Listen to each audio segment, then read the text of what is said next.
Hey guys, this is Merlini of merlinidota, and I'm here to present to you Merlini's Mailbag episode 20. It's been a long time coming, but I've been busy with TI3 and moving and whatnot, but I'm finally back on track with the series, and the topic of this one is the secret to micromanagement. And I selected this crystal ball sort of thing because people think it's some sort of like magical ability to be able to micromanage multiple units, to be able to play Chen, Visage, Enchantress, all those sorts of heroes. So I'm here to shed some light on how exactly you play those type of heroes. So the actual question that I got this week was from a guy named Kevin, and the message was, "Hey Merlini, I have just started Dota not too long ago and was wondering about heroes that involve micros. Now my question is for heroes like Enchantress and Chen. Do we have to reset the command for every creep I enchant? Or is there one way to do it so that every game or every creep I enchant, I don't need to reset the command for it? Been wondering this for a long time and couldn't find the answer online.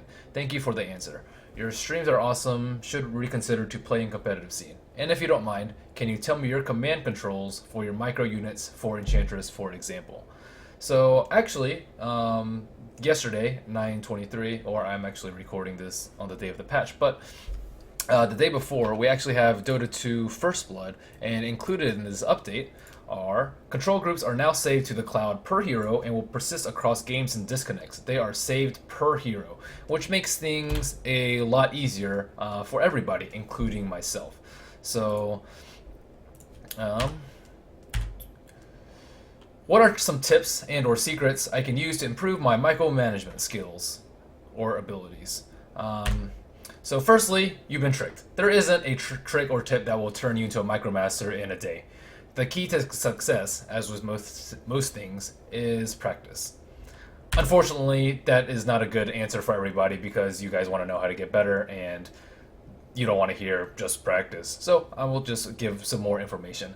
I, as well as many other old school players, come from Warcraft 3, which was where the Dota 1 engine was, and along with playing Dota, I played a lot of Warcraft 3 ladder. So we have this very strong RTS background, and if you've ever played Warcraft 3, you have a hero to worry about, you have an army to worry about, you're like creeping stuff. I played Night Elf, so I was like creeping with my buildings too, and then you have to like manage your gold and buy items. On top of that, you have to like harvest lumber, and you have to like make sure you keep building buildings and training units. So there's so many more things you have to worry about other than just your hero. And to me, Dota is actually relatively simplistic. You just have one hero, you just need to like look around the map, but in terms of actual controlling stuff, it's usually your hero, maybe your chicken too, and sometimes you have to worry about a few other things. Like if you're Chen, you have your creeps to worry about too. But for the most part, I find that after coming from this RTS background, Dota 2 is pretty easy. But if you didn't, you can always play StarCraft, you can play Warcraft 3, you can play Footman and or Zealot Frenzy, if you need more practice or if you want to see what sort of background we come from and how other games compare. And I think that StarCraft players also have like no problem with heroes like Meebo. It just seems like really simple, like Marine micro. And I don't think these sort of heroes, Meebo, Chen, etc., are like difficult per se. It just requires a different skill set, which most Dota players don't actually have. So it's difficult in a sense, but not in the traditional sense. Like the learning is not that difficult. It just requires a lot of practice, which most people don't have. So the first thing is you have to use control groups. I use control groups every single game. You use control plus number to set a group, shift plus number to add someone to a group. I'll outline these while I play Dota in just a second. You use shift click to add or remove a unit, and you double tap a number to center your camera around a group, whatever number you tapped. And I always set my hero to 1, and I usually set my chicken to 3 because I don't want to accidentally select my hero as I'm selecting the courier and vice versa. So I make sure that it's at least one space apart from my furthest hotkey. This kind of gets confusing for heroes like Meepo and Syllabear, but I'll talk about what exact groups I use later too.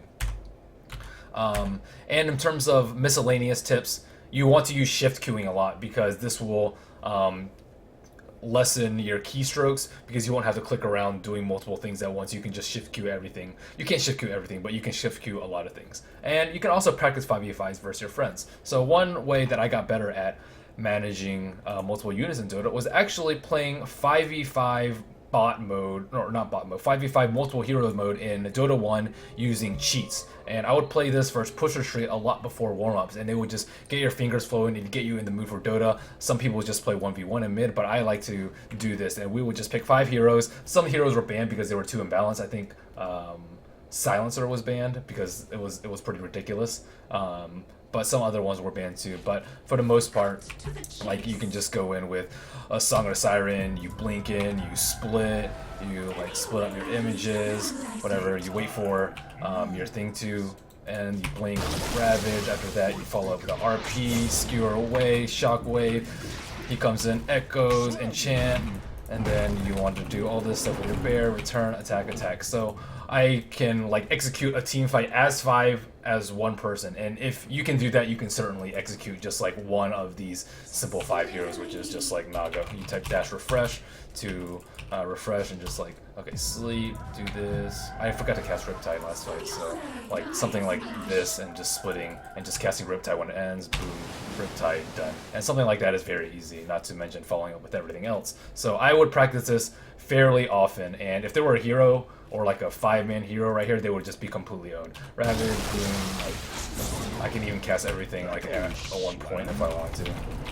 So, like, and just for like simple heroes like Lone Druid, I have Control 1 as my hero, Control 2 as my bear, and then Control 3 as both, because sometimes you actually need to control both at once, and you don't want to do like 1 click, 2 click. You don't want to just do 3 click, and then you save yourself 2 keystrokes, which is very, very useful. And then when I have multiple units, I usually put my courier on 5.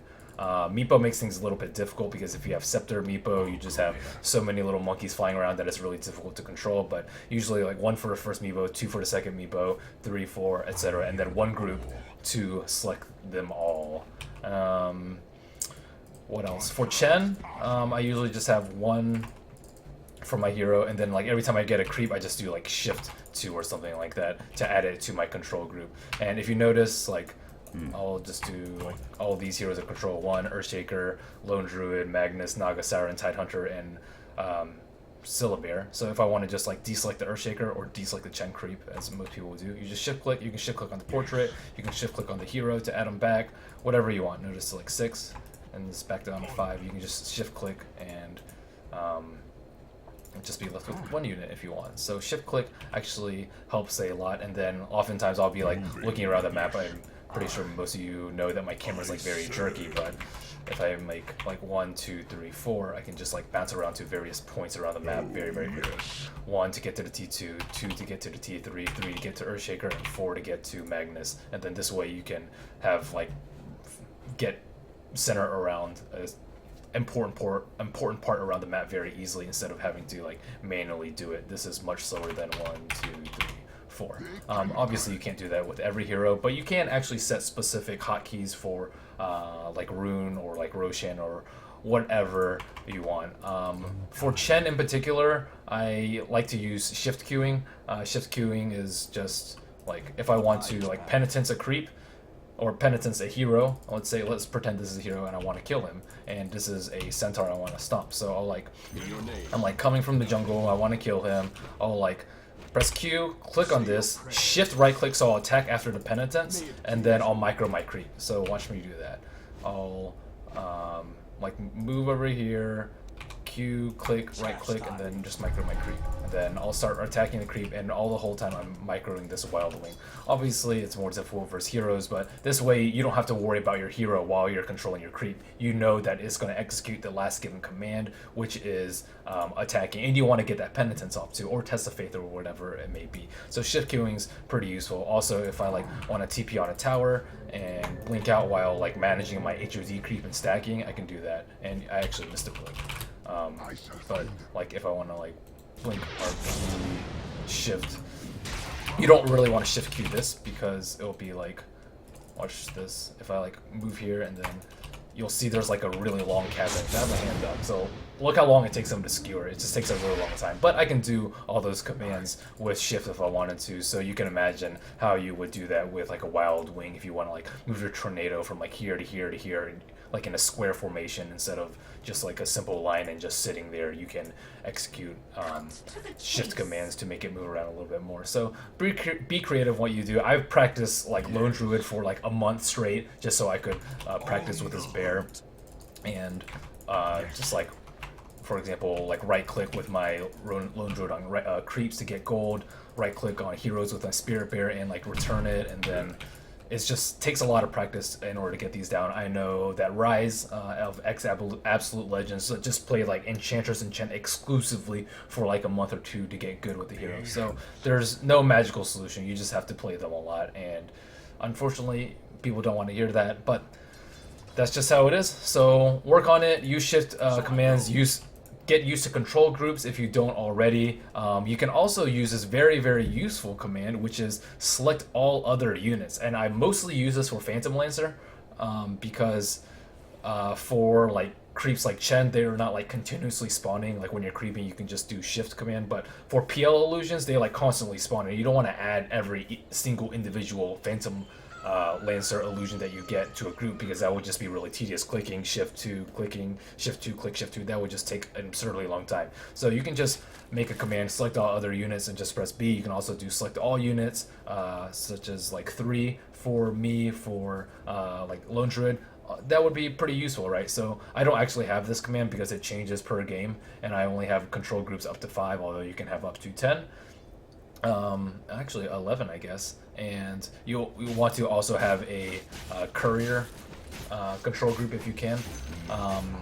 So it's just easier to micro. But for most heroes, you only need like 2, maybe 3 maximum. So just work on that. If you're a newer player, it is a very daunting thing to do. But just get used to it. There's no secret, but eventually you'll become good at it.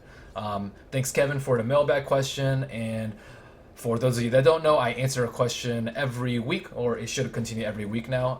Tuesday at 5:30 p.m. Pacific time. I used to be in Central time, so it used to be at 7:30 p.m. Central, which equates to 5:30 Pacific. But again, that's every Tuesday night. I'll release that series on YouTube.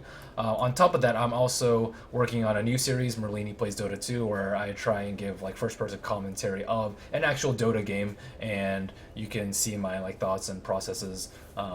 Just that whole shebang. So please subscribe if you like what you see. I try to release videos. I'm aiming for 2 Merlini Plays Dota 2 a week and 1 mailbag a week, so hopefully around 3 plus videos a week. But thanks everybody.